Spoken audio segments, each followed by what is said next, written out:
ouvir minha poesia, ela vai parar pra pensar sobre a poesia. Tipo, realmente, o que essa poesia fez, o que essa poesia trouxe pra minha vida.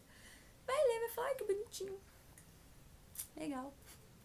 E no livro não, porque o livro é algo mais interessante de você ler, não é um livro poético, com poesias em todos os capítulos. É um livro falando sobre a poesia principal, que é o sumário, e entrando a fundo cada uma das perguntas, tipo, fazendo uma reflexão sobre aquela pergunta.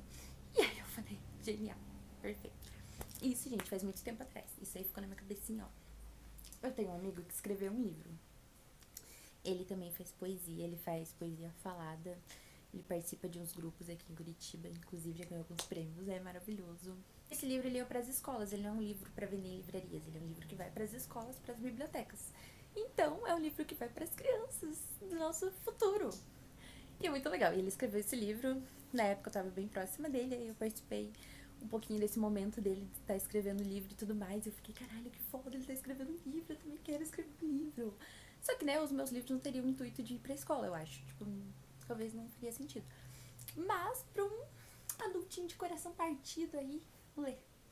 E daí eu comecei a desenvolver esse livro. Esse livro está pronto. Está muito lindo. Antes de eu finalizar ele por completo, assim, de falar esse realmente é o livro, eu mandei pra algumas pessoas que eu gosto, que são próximas a mim, e que eu sabia que de alguma forma ia sentir esse livro.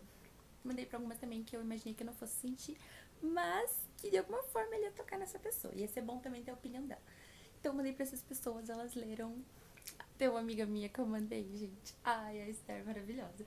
Eu mandei, ela abriu o livro, tipo, na hora que eu mandei ela já abriu.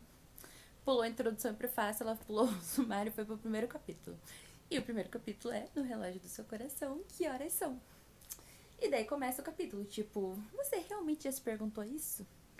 Mas se perguntou de verdade, parou de corpo, mente e mundo e fez essa pergunta no relógio do meu coração. Que horas são? Tá na hora do quê? De fazer o quê? De sentir o quê? De agir como? E nessas três primeiras frases aí, ela chorou. Ela encheu o olhinho de lágrimas, assim. Ela mandou pra mim, ela, ai, nas três primeiras linhas, ó, como que eu tô. Eu falei, ai, cara, que lindo. E isso fala na introdução, no prefácio do livro, que se esse livro te tocar de alguma forma, se você chorar em alguma frase, se você sorrir, se você se sentir bem, se sentir paz, se sentir conforto, se você parar e não saber nem o que você vai pensar depois de ler um capítulo, se você fechar o livro e ficar, o que eu tô fazendo aqui? Esse livro, ele cumpriu seu propósito e ele veio pra fazer o que eu queria, que era tocar outras almas, tocar outras pessoas, fazer com que outras cabecinhas pensassem além do que a gente já vê,